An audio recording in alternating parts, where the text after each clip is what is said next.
Welcome to another episode of Cask Candle, a weekly reflection of my thoughts based off experiences I've had personally or the experiences reflected in the client I've had in this past week. They are themes that resonate for me. And this week's theme centered around your path is your path. I'm a big believer,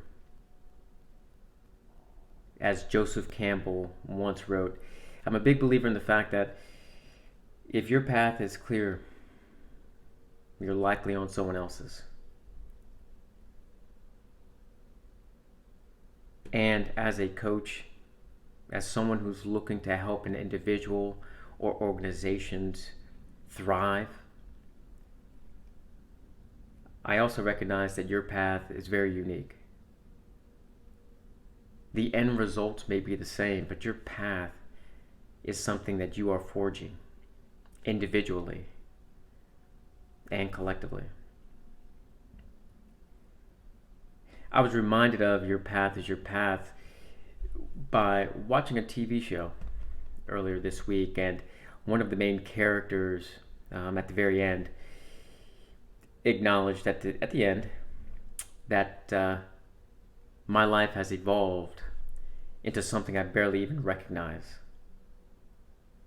He then went on to say that I think it's time for me to reevaluate what I want and how I'm going to get there. Now that was very powerful, powerful writing in my mind.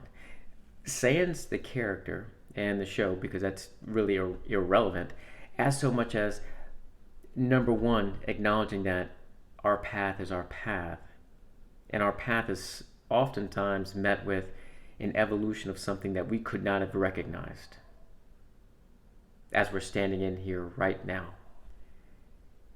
Further, this character took the opportunity to say, you know what, I need to reevaluate what it is I want and how I want to get there.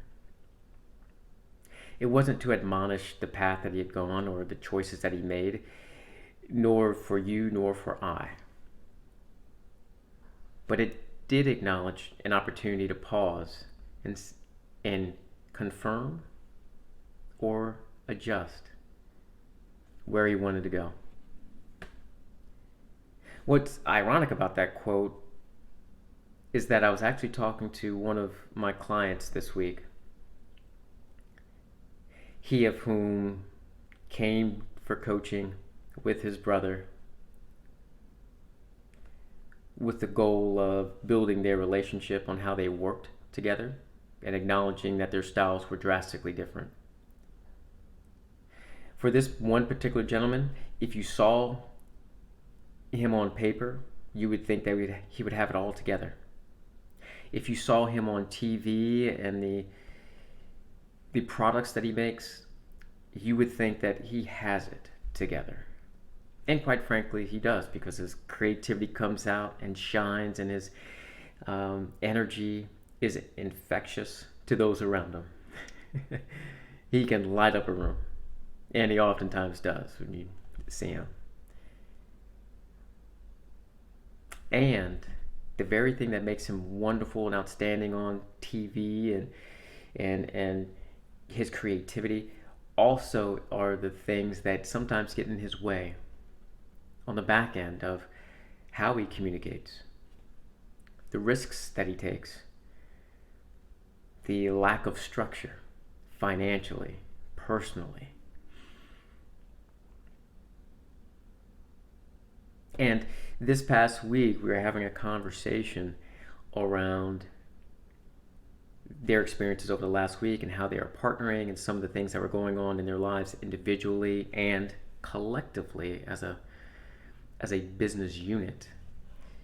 And this gentleman expressed being stressed and frustrated around some of the personal projects that he was working on and the time commitments that it was taking, and questioning whether he needed to go on with some of those projects or continue to look to scale the business that he and his brother had started and had been running for the last 6 years.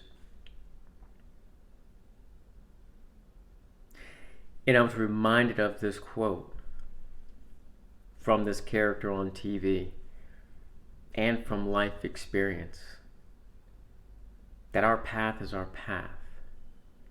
And it often evolves in a way to a point where we're standing right where we are right now into something unrecognizable.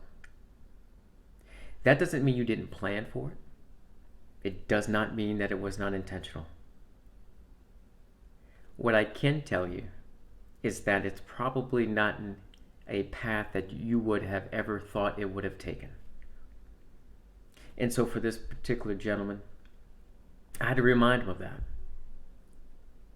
so that he had something to think about in all of the successes and all of the choices. And that we were in this coaching, signed up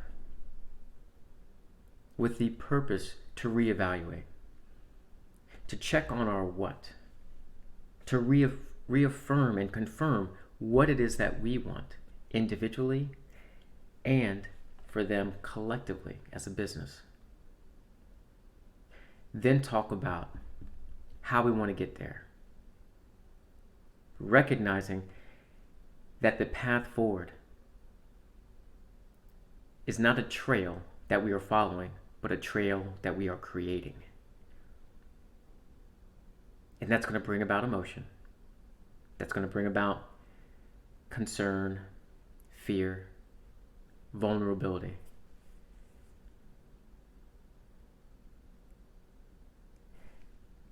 As I am going to suggest to you, as well as I suggested to this gentleman and his brother, ideally this is the time where we can see where we're being pulled and tugged, where we're finding our resistance from the world or where we are resisting ourselves. Ideally, this is the time that we can take a step back and reevaluate and see where we feel inspired on our journey, on our path. What do we find that is sacred, so that we can make conscious choices of around what we keep and also what we let go of.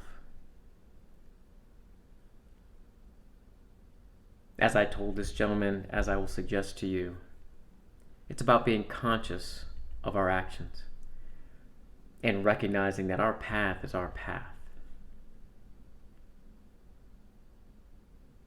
And that takes clarity, conviction, confidence, mixed with fear, frustration, and an unknown. But I have trust in this gentleman and his brother, individually and collectively. I have trust in you to be able to reevaluate, look at what it is that you want, and confirm how you want to get there.